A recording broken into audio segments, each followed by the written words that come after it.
Welcome to another week of Hawkeye with me, Dave O'Hara. Thanks for tuning in. As always, we got Jess Settles joining us today. Jess is going to talk some Hawkeye men's basketball with us, as well as Hawkeye women's basketball. And then we'll close out the show. Some good friends of ours coming back again, besides Jess Settles coming back, a good friend of ours in the program. Craig and Stacy Schroeder with Fight with Flash Foundation. Cannot wait to catch up with them again as they have their year-end check ready to give to the UI Stead Family Children's Hospital. And just great work they've done in the last 10 years. Over $1 million raised, 100% donations in, 100% out. So can't wait, as always, to catch up with Craig and Stacy Schroeder and Fight with Flash. But we start off this week's show with Jess Settles. And Jess, everybody's excited now. And thanks again for joining us. It's always great to see you. It's always a shot in the arm to have you join us. It's been a while. So I wanted to catch up with you first before you get to basketball.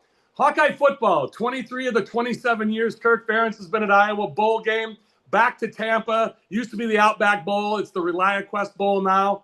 Kirk and the Hawkeyes are 3-3 in years past. So hopefully they can get the tiebreaker this year against a very tough Vanderbilt team. 23 Iowa against 14 Vanderbilt. And their Heisman candidate in Diego Pavia at quarterback. Quite a powerful Vanderbilt offense at 10-2, Hawks 8-4. That game kicks at 11 o'clock on Wednesday morning, New Year's Eve day on ESPN. Of course, we'll take a deep dive into that next week with Parker Hesse, former Hawkeye football, playing great. But just great to see you in exciting times at the University of Iowa, isn't it?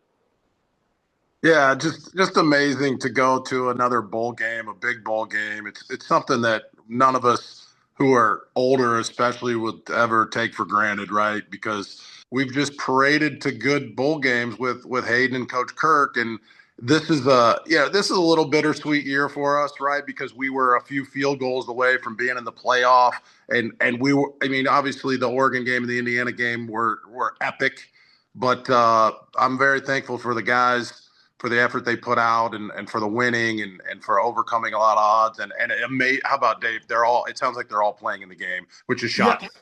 Just let you and I talk a little bit about Hawkeye basketball. I'll tell you, since last you and I talked, the season is upon us, and the Hawks are 8-1. Depending on what poll you look at, the receiving votes, I guess in the AP they'd be 26th, so not quite the top 25. But Iowa State number 4. And I'm wondering, is there that much difference after seeing them throttle Purdue at Mackey Arena in West Lafayette? The number 1 then ranked on Saturday over the weekend, beat Purdue by 23 at Purdue, Jess. So now Iowa State number 4. But my question to you is there that much difference between now number 1 Arizona and number 2 Michigan? These are some juggernauts, Jess. Look, you're not kidding. I mean, college basketball is really good right now. That was a shocking result at West Lafayette. Purdue ranked number 1 in the country. I think they're 62-2 or something like that against non-cons in their last 64. They don't lose there. That crowd is the same as Hilton. It's impossible to go in there and just boat race them like that. They were healthy. It wasn't like their top guys went down. They were battle tested already. So I thought Iowa State would be the number 1 team in the country this week. I would have had them there. Arizona won at Connecticut, and Arizona has a phenomenal team, but Connecticut had 2 of their top dogs injured. Okay, to go in there and basically win by 30 on the road, and you saw what they did to Creighton. I believe they walloped St. John's out. Iowa State, to me, has the number 1 team in the country. Taman Lipsey is a tremendous leader. TJ's got him clicking again, Dave. They just do it every year. It's really remarkable. I talked to Kyle Green, who is their defensive coordinator, and he's full-time defense. He does every game. He leads the scout. They don't pass it around. He was with Ben Jacobson for several years at Northern Iowa. And, I mean, he's one of the best defensive coaches in the country. I know, by the way, his son is playing for the Bucks in the NBA and having a heck of a second year, isn't he? Yeah, well, AJ, I think AJ just signed a $45 million deal, which he did. We could buy a lot of farm ground with that. But I asked him, I said, why do you guys have such early season success? I asked him this last year, and he said one of the reasons, he said, they double the post every time it goes inside, and they swarm it. And it usually comes from underneath. So it's the opposite side wing or guard. They don't double down on the post. And he said teams that aren't in the Big 12 and aren't used to facing us, they just struggle mightily with that. And he goes, I think they've knocked off 3 number 1 teams in the country now in, say, the last 5 years, I'm guessing. I mean, think about that. 3 times. He's loaded, I think North Carolina one year, obviously at Purdue. And he just thought, if everything else being equal, that double team drives people crazy. And so that's one of the things, as a viewer, you got to watch that early in the Iowa game. Now Iowa's trying to lift those big men out because we don't have a true center. And they're trying to run a lot of pick and roll on empty sides. But when the ball, for whatever reason, does get on the post, just watch how we handle it. And most teams can't handle that, Dave. Well, and to your exact point, great scouting by you, Jess, and talking to Kyle Green. And Ben McCollum addressed that on his show last night on his Ben McCollum show with Gary Dolphin and Bobby Hansen. And he said, called it a side-to-side defense, and they force you to the baseline. And as you mentioned with the post, and he said that, he goes, we're going to have to do that, adjust to that, because teams who aren't in the Big 12, you nailed it perfectly. He said exactly what you said. So they know it, Jess, and now, as you know, to take it from pen and paper and then put it on from the screen and put it on the court. Oh, by the way, those Iowa State Cyclones are pretty talented. So just to think about it and talk about it is one thing, and then to make it happen with the talent they have, that's going to be tough. You've got to, if you're Man Yao, obviously you've got to make world-class decisions right when that leather hits your fingertips. So you're going to have to hit a bunch of threes against them. The good news is Cooper Koch is shooting the ball extremely well. Sturts is shooting the ball extremely well. Everybody's firing on all cylinders. But when that ball hits inside or even short corner, you've got to skip that thing or drop step and attack. It can't be think and look. It's got to be instinctive, and it's really tough to do because you don't see that a ton in the Big Ten with this type of ferociousness. And it sometimes takes a few games, and if you're not used to it, you'll get killed. But they will give up open looks. Purdue had several of them the other day and just couldn't hit them. So that's probably what? If Iowa hits 10 threes, they're in the game, and if they don't, they're not. That's probably a cheap way to look at it. No, that's very direct and accurate. I couldn't agree more with you. And you take a look at, you got to handle the ball. The Hawks haven't turned the ball over much. I think they're at about, which Ben McCollum loves, what any coach would, Jess. They're at about a 2-to-1, 2 assists to 1 turnover ratio, which is what you got to have when you're an undersized team like this. And, Ben McCollum has talked about it. You and I talked about it off the air. He said, I know, and it wasn't that they didn't try to get a big man, but they've got to play with 6'8", 6'9" guys inside and try to play above their height, to your point about making snap world-class decisions, because they weren't able to get a big man or a rim protector, as you called it off the air. And McCollum addressed that. He said, you got to have money in NIL to bring a guy in like that or recruit one young. And isn't that funny, just as you and I smile in this day and age? That's the reality, isn't it? Yeah, Ben McCollum, that's interesting. We need a big man, but I don't have enough money to pay one. And so I have to watch the two kids I was after play for somebody else. A lot of pressure on a coaching staff and teams to get the right players. With all that being said, they're off to a heck of a start. I mean, first impressions matter. And, at Michigan State is brutal for everybody. But other than that, they played really good, entertaining, fun basketball. They've been great defensively. Bennett Sturts is ridiculously good. He's better in person, as you know, that he is on TV. He handles the pick and roll as well as anybody we've seen at Iowa. So if anybody can carry this team, it's him. So I couldn't be happier with the start, and I think most Iowa fans are realizing that as well. Ben McCollum has really brought a breath of fresh air. I think it's going to be interesting to see this. And this is no slight to Fran McCaffrey, 2 different styles, 2 different teams. But you hear fans now saying, wow, the Hawk men's team is playing defense. So this could be an interesting, not just against Iowa State, but we've seen it all year. The Hawkeye men play some pretty darn good defense, and people were worried about, okay, good defense, but we're going to suffer on offense. The team scoring almost 80 points a game, just not too shabby on both sides of the ball. Yeah, it's very interesting. It looks like this system is going to do well against the bottom half of the Big Ten right now. That's not a criticism. I'm looking at the Big Ten teams. I'm thinking there's a lot of wins out there, and it's just going to be whether or not they can keep these big 7-footers off of the glass with the upper part, with the top 5 or 6 teams, the Illinois, the Michigans, the Michigan States, the Wisconsins. But the defense has been very entertaining. The way that they guard ball screens, the way that they're hedging, those type of things. And the offense with Sturts has been great as well, too. So I'm not a big analytics guy.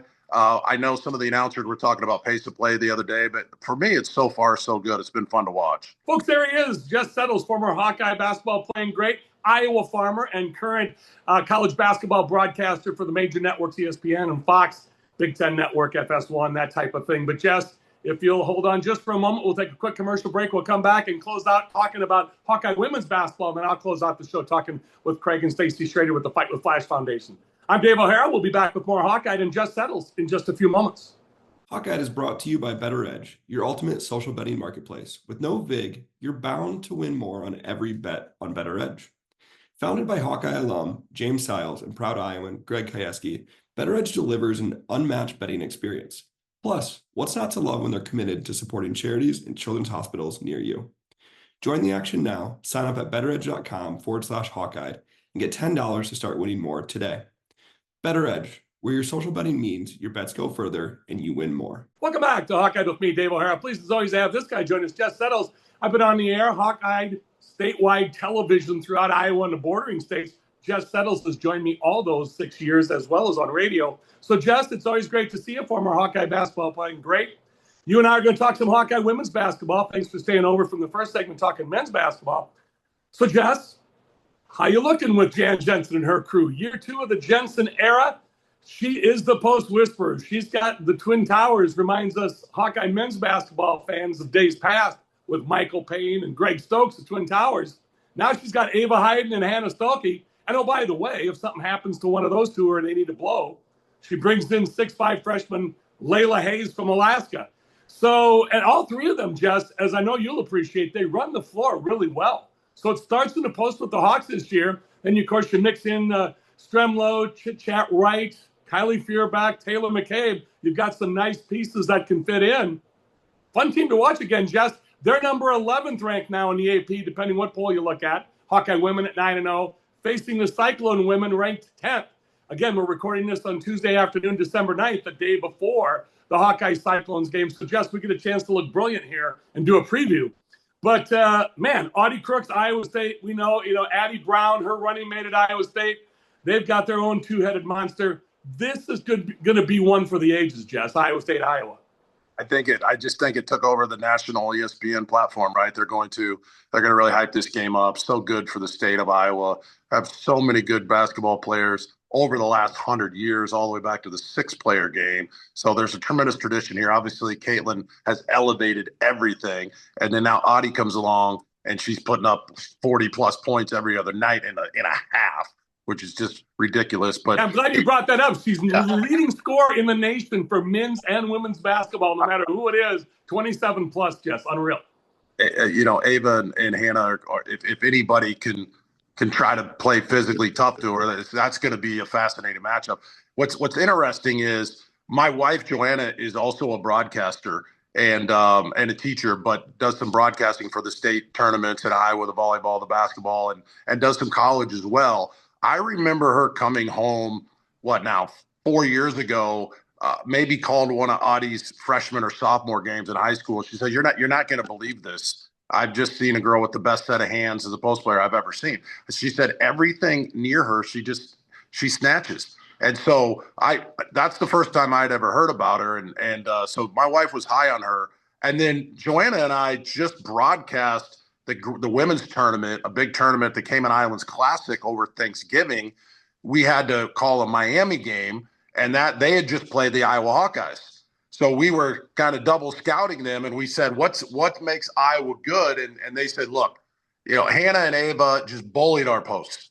They're so tough. They're so strong. They love contact. They're physical. So this is going to be one for the ages to see if they're, like you mentioned them all, if they can keep throwing girls at her and hold her to 31. I mean, is that a good night? Yeah. I mean, it's so great. And I'm so glad you mentioned your wife, Joanna, because, I wanted to bring that element in. And she knows the game, obviously, well, and calls it now with you. And, just to me, the intriguing thing to Audie Crooks is from little north central Iowa, Algona, Garrigan, or Bishop Garrigan High School. So people are like, who's this? What's this? She doesn't look like the stereotypical, basketball player. She's big. But I'll tell you this, to your point, that set of hands, as you mentioned, that goes highly unnoticed and underrated. You're right. She catches every rebound, every pass. She distributes the ball. Now, Jess, we talk Iowa State. Oh, by the way, 10 days from, that game, on December 20th, the Hawks go to New York and say, well, let's play UConn. So now they play Gino Auriemma and UConn, either number one or, again, depending the time of year, if they get knocked off, they're going to be at or near the top of the polls all year long again this year with AZ Fudd and the rest of that crew. It doesn't stop for Jan Jensen and her crew. So they've got another couple tough games before they get to Penn State and close out their 2 games prior in the Big Ten, prior to the new year. And then it's all Big Ten from there. So, Jess, it's not like Jan and the ladies are dodging anybody. That's so well said. And that's a great point you raised. I think we're at the point in 2000, heading into 26, where the fans are demanding these matchups. I think people are speaking with their wallets. Now, obviously, Iowa is an aberration. UConn's an aberration with the attendance. But people want to see these games. Even on the men's side, I think on Saturday, I read that there were, I think they said 36 matchups over the weekend that were ranked opponents in men's basketball. You're correct. For the first time ever, I think they said. So these non-conference schedules, and you talk about attendance for the Iowa men's games, that's a big part of it. Yeah, and I'm glad you brought that up, because I'm rabbit trailing the student section and ice cream cones and parking. But you play against a UConn and an Iowa State like the women are doing, people are showing up at those games. They're going to tune into those games. So yeah, Jan her team's going to get tested. There's no downside to playing those games, win or lose. My friend, it is always great talking basketball and life with you and smiling and laughing, but it's fun and informative, and I always appreciate your candor and your honesty and your straightforwardness, Jess. Always great to talk to you. Thank you so much, my friend.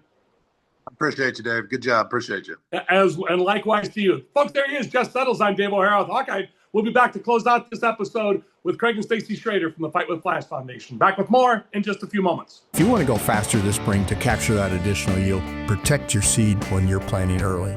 Here's Lynn Williams, our General Sales Manager. There's no doubt that planting early increases yield potential, but there is risk.